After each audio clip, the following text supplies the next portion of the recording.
Olá, tudo bem? Eu sou a Ana do Asas a Bordo e hoje eu vim falar com vocês sobre bilinguismo. Essa é uma pergunta que a gente sempre recebe, todo mundo querendo saber como é que a gente faz para as crianças falarem bem inglês e se darem bem nas viagens. Inclusive a Vitória Ribeiro mandou um e-mail pedindo essa sugestão, dando essa sugestão de vídeo. Então aqui a gente vai conversar hoje sobre isso. E eu sempre respondo que é como construir uma casa. Na verdade, você precisa ter um método. Quando você vai construir uma casa, você não começa, vou fazer um pouquinho de tijolo, depois um pouquinho de madeira, depois você muda e fala, não, agora eu vou fazer de pedra. Quando você vai construir uma casa, você já tem um planejamento e você já sabe como exatamente você vai construir.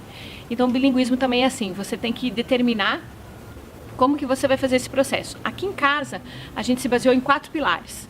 O primeiro deles é você expor a criança ao máximo a língua. Então, desde que eles eram bebês, junto com o português, eles foram aprendendo as palavras em inglês. E muita gente acha que as crianças se confundem, mas a cabeça delas é uma esponjinha. Eles têm muitas conexões quando eles são pequenos, o cérebro deles é muito mais rápido, então eles não confundem, eles conseguem aprender até 7 línguas ao mesmo tempo. A gente só conseguiu com 2. Agora que eles estão indo para o espanhol. Mas essa exposição que a gente fez com eles desde pequenininhos, né? Pegava um garfo e falava, isso é um garfo, um fork. E mostrava uma bola e uma ball. Então assim a gente foi indo, começando com o vocabulário pequenininho, depois a gente foi apresentando frases, né? Sempre nada de gramática, que ninguém vai pegar uma criança e já ensinar de uma vez verb to be ou coisas assim. A gente sempre foi introduzindo as coisas que estavam no nosso cotidiano. Então a exposição à língua em casa sempre foi muito grande aqui. A gente conversava com eles em inglês e teve uma fase inclusive que acho que foi lá por volta dos 5, 6 anos, eles não respondiam mais a gente em inglês, eles respondiam a gente em português. E começaram a meio que fazer uma birra. A gente não desistiu, a gente continuou porque a gente sabia que isso era importante para eles e continuamos falando com eles em inglês, mesmo as respostas vindo em português. Nosso segundo pilar de ajuda nesse bilinguismo é a escola. A gente acabou priorizando colocar os dois numa escola bilíngue, porque a gente sabia que além da gente ia ter mais essa ajuda de manhã, quando eles vão para a aula, de outras pessoas também falando inglês com eles. Então, ao mesmo tempo que eles estão aprendendo as matérias em português, eles estão aprendendo em inglês, eles têm uma grade curricular um pouquinho maior do que a escola normal, né? Eles ficam 2 dias a mais na escola por conta das matérias em inglês, mas a gente acha que sempre foi muito válido. A escola faz, junto com a gente, uma parceria muito grande. Aprenderam música, aprenderam frases e conversação, e escutam os amigos, conversam com os amigos. A professora força também eles falarem um pouquinho de inglês. Então a gente, graças a Deus, até hoje é uma mensalidade um pouco mais cara do que uma escola comum, convencional, mas a gente acha que faz muita diferença ter essa exposição, além do inglês em casa, o inglês na escola também. O terceiro pilar que a gente considera também importantíssimo foi a exposição a falantes nativos. E isso acontece muito aqui em casa porque a TV a cabo a gente deixa só no SAP. No começo também teve uma resistência, não foi até bem no começo, depois de uma certa idade teve uma resistência, porque que na casa da minha avó a TV é em português, aqui em casa a TV é em inglês. A gente até fez uma lavagem cerebral, de vez em quando a gente falava umas mentirinhas de que não tinha como trocar, que o nosso pacote da TV a cabo era em inglês. Enfim, eles sempre assistiram desenhos em inglês, sempre assistiram filmes em inglês, e por mais que eles não estivessem entendendo tudo, eles estavam ouvindo o principal, eles estavam ouvindo a pronúncia correta, coisa que eu não tenho, coisa que o André não tem, que a professora na escola também não tem. Todos nós brasileiros falantes de uma segunda língua temos um sotaque forte, um accent, e a TV ajudou muito com isso. Então a pronúncia que eles escutam é a correta.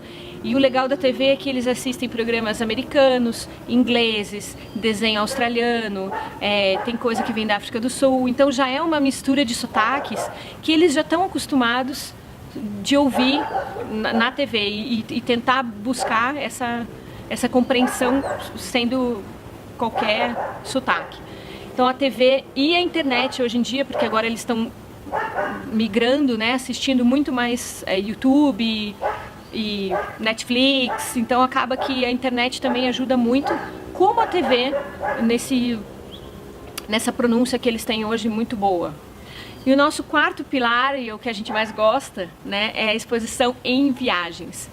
Por que a exposição em viagens é importante? Porque é na viagem que eles percebem o quanto é importante falar uma outra língua, o quanto faz diferença você entender. Eu lembro exatamente, acho que faz uns 4, 5 anos, a gente levou eles para Disney com os meus sobrinhos. E os meus sobrinhos não estavam acostumados à exposição tão grande como os meus filhos. E eles sentavam naqueles carrinhos, os caras explicando, e é muito engraçado porque às vezes até é difícil da gente entender, porque vem no microfone o áudio, ou tá muita gente falando, mas eles entendiam e eles aproveitavam muito mais a viagem porque eles estavam entendendo o que o guia falava, qual que era a explicação do filme, o que estava acontecendo em volta, e eles mesmos podiam se comunicar com as pessoas. Então fizeram amiguinhos já em vários hotéis que não falavam português, fizeram amizade com o staff do hotel já várias vezes. Eles sentiram a necessidade de, poxa, é bom esse negócio que a minha mãe insiste, é bom esse negócio que meu pai fala sempre, pra gente, sabe, dar um valor para eles, o quanto era importante eles estarem aprendendo e o porquê que é legal. Então a gente fez uma viagem agora para a Europa, e na Alemanha eles não falam alemão, mas eles conseguiram se virar em inglês. A gente foi para a Croácia e eles conseguiram falar com as pessoas porque eles conseguiam falar inglês. Então a gente fica muito orgulhoso da nossa insistência, do nosso trabalho nesse bilinguismo, porque a gente vê hoje, o Alex está com 10 anos, a Alice está com 7, que deu resultado e não confundiu. Teve momentos que eles ficaram preguiçosos, teve momentos que foi só uma fase de internalização, eles não produziam nada, mas eles estavam só ouvindo e entendendo.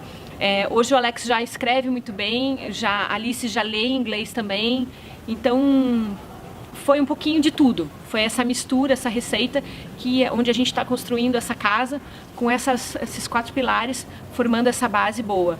E as pessoas aí perguntam também, vocês acham que é melhor aula particular, aula em casa? A gente não fala inglês, tem muitos pais que não falam inglês e tem essa dificuldade maior. O que eu sempre aconselho escolha um método e vá sempre com ele. Voltando à analogia da casa, é a mesma coisa que você contratar um arquiteto e daí você começa o projeto com aquele arquiteto, dali 2 meses você, acho que não é bem isso que eu queria, vou contratar outro.